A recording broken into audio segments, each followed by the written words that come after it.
Et nous retrouvons tout de suite Marianne Gancel qui nous présente L'antenne est à vous. Bonjour Marianne. Bonjour Stéphane, bonjour à tous. Je vous propose un rendez-vous au lycée, un temps pour découvrir les coulisses d'un lycée professionnel, celui de Sainte-Croix-Sainte-Verte d'Orléans, là où je suis APS, animatrice en pastorale scolaire. Ce sera l'occasion de découvrir les structures, les projets, les animations qui font le quotidien de la vie des élèves et des étudiants. Et pour ce premier rendez-vous mensuel de la saison, je reçois Pascal Guérin, directeur d'exploitation Sodexo. Bonjour Pascal. Bonjour Marianne, bonjour à tous.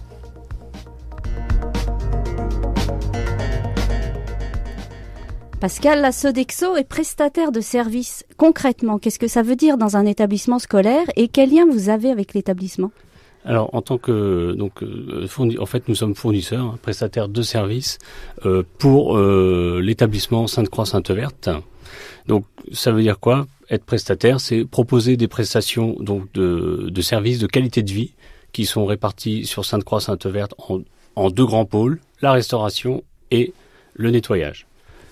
La restauration, répartie au sein de 3 établissements qui appartiennent à Sainte-Croix-Sainte-Verte, le collège, le lycée d'enseignement général et technique et le lycée des métiers. Et à côté de ça, nous faisons une prestation de nettoyage des locaux. Il y a à peu près 20 000 mètres carrés de locaux à nettoyer. Donc le tout pour le service du client. D'accord. Donc 20 000 mètres carrés de ménage, ça fait quand même beaucoup de balais. Oui, beaucoup de balais et beaucoup de personnes derrière pour activer tout ça. Concrètement, il y a combien de personnes ? Alors nous sommes une trentaine, dont une douzaine réparties pour le nettoyage. Voilà. Et notre point fort pour le service que l'on rend donc à Sainte-Croix-Sainte-Verte, le point fort c'est la mutualisation. C'est-à-dire que nos équipes de restauration sont aussi capables de faire le nettoyage. Le matin, ou l'après-midi, selon les impératifs du client. Et par rapport au repas, donc on parle de restauration, en fait, oui. Les élèves ils disent cantine. Hein. Oui, on va dire la restauration scolaire. Donc la restauration scolaire, ça concerne combien de repas sur Sainte-Croix-Sainte-Verte ? Nous sommes à environ 1500 couverts du lundi au vendredi, sauf au collège, où le mercredi, il n'y a pas d'activité. Et il y a aussi, on peut dire tout de suite, la particularité des lycées, c'est qu'il y a des internats. Oui, alors il y a un internat donc filles au lycée d'enseignement général et technique. Donc ça représente 90 convives, parce que chez nous on parle de convives. Et les garçons, c'est au lycée des métiers. Les garçons représentent 90 élèves qui viennent donc ils prennent le petit déjeuner, le déjeuner et le dîner. Voilà. Et on leur donne une attention particulière parce que ces jeunes sont présents du lundi au vendredi sur le site et on leur doit de bien les accueillir. Ça fait partie de notre métier et ils sont très très contents, et notamment le jeudi soir, puisque c'est les cuisines un peu améliorées, des trucs un peu sympas qu'ils aiment. La raclette, c'est le jeudi. Notamment, on peut faire les soirées raclette quand l'hiver va arriver. Sinon, ils adorent les soirées pizza, les soirées pasta. Voilà. Vous avez une place un petit peu particulière dans l'établissement puisque vous êtes prestataire de service. Quelle est votre formation ? Comment vous êtes arrivé à Sainte-Croix-Sainte-Verte ? Alors, je suis arrivé avant d'arriver sur Sainte-Croix-Sainte-Verte, je suis arrivé donc chez Sodexo en 2001. Mais avant, j'ai fait un parcours, de restauration traditionnelle et de restauration traditionnelle sur la région parisienne en tant que maître d'hôtel, directeur de salle, avant d'arriver chez Sodexo en 2001, en Île-de-France. Et mes formations, en fait, pour arriver à tout ça, donc j'ai fait formation au lycée hôtelier de Blois. J'ai fait un bac de restauration et un BTH restauration, suivi d'un BTS restauration, qui m'ont emmené. Alors ensuite, j'avais des projets. Je pouvais déjà m'installer, faire des choses. Je pouvais déjà m'occuper d'un restaurant, mais j'ai décidé d'élargir mes connaissances avec une licence maîtrise en ressources humaines, administration économique et sociale. Voilà. Et du coup, ça m'a élargi vraiment les œillères. Et pour voir le métier différemment. RCF, la joie se partage. Vous êtes toujours dans l'antenne est à vous, Marianne Gancel, avec Pascal Guérin, qui est directeur d'exploitation de la Sodexo au lycée et sur l'établissement Sainte-Croix-Sainte-Verte. Concrètement, qu'est-ce que ça change ? Là, ça fait plein de fois que je dis le mot concret, mais vraiment, qu'est-ce que ça change d'être dans un établissement scolaire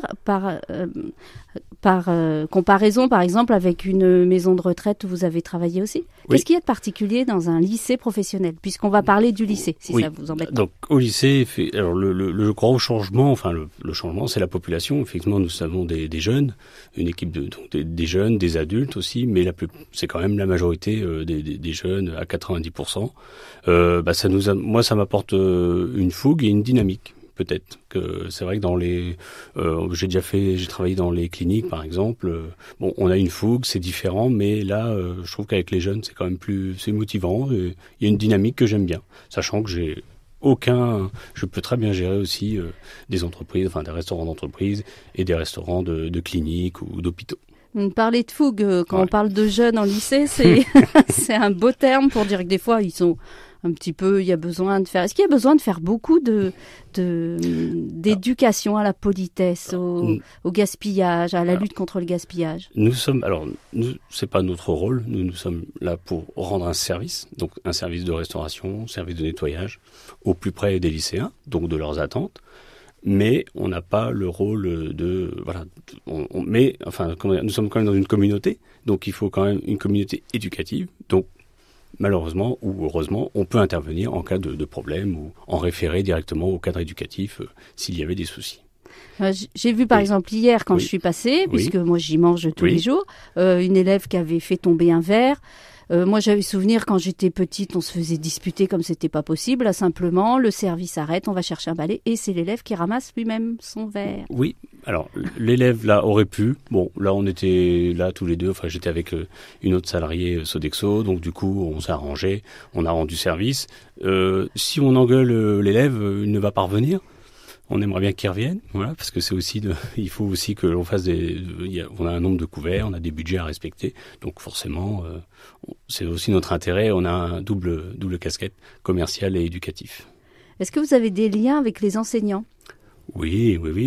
Dernièrement, pas plus tard qu'hier, une enseignante est venue me voir pour un projet sur le tri des déchets, pour voir comment on peut impliquer des élèves dans un projet pour réduire les déchets et comment les trier. Voilà. Et alors vous répondez quoi à cette demande ? Favorablement. Donc déjà j'attends d'avoir un peu plus d'informations. Moi sur le principe j'ai dit ok on y va. Maintenant et trouver des projets et puis impliquer surtout aussi les élèves qu'ils aient la dynamique pour améliorer l'organisation du tri des déchets, par exemple. Et donc, là, on parle de tri des déchets. Il y a des choses qui ont été mises en place là depuis la rentrée. Vous pouvez nous en parler ? Alors, notamment donc, au LEGT, nous avons donc le tri sélectif est organisé à la sortie à l'arrivée de la plonge, en fait. Donc, c'est-à-dire que l'élève déjeune, il apporte son plateau donc à la plonge, mais avant, il débarrasse les biodéchets, donc ce qu'on appelle les biodéchets, les déchets d'origine alimentaire. Il les laisse dans l'assiette et tout ce qui est emballage, serviette, il les pose dans un container prévu à cet effet. Et les biodéchets sont ensuite collectés et retraités par une société extérieure et après ces biodéchets repartent en méthanisation. Les élèves arrivent à bien rentrer dans un projet comme ça ou ça va demander du temps ? Il faut du temps. Pareil, notre rôle éducatif, malheureusement, ou heureusement, on est là pour les canaliser et on est aidé aussi par les surveillants qui sont sur le terrain aussi. J'ai une dernière question, c'est quelle joie recevez-vous dans cette fonction ? Alors la joie, c'est justement de distribuer de la joie autour de moi, rendre les gens heureux parce que ils ont d'autres fonctions, ils sont pris par l'école, les adultes aussi, ils sont pris dans leurs fonctions, donc il faut leur apporter un peu de rêve. Donc de faire une pause vraiment au milieu de la journée ou même dans la matinée pour tous ceux qui fréquentent l'établissement. Oui. Merci beaucoup Pascal. Je vous retrouve le mois prochain, le 3e mardi de chaque mois pour un nouveau rendez-vous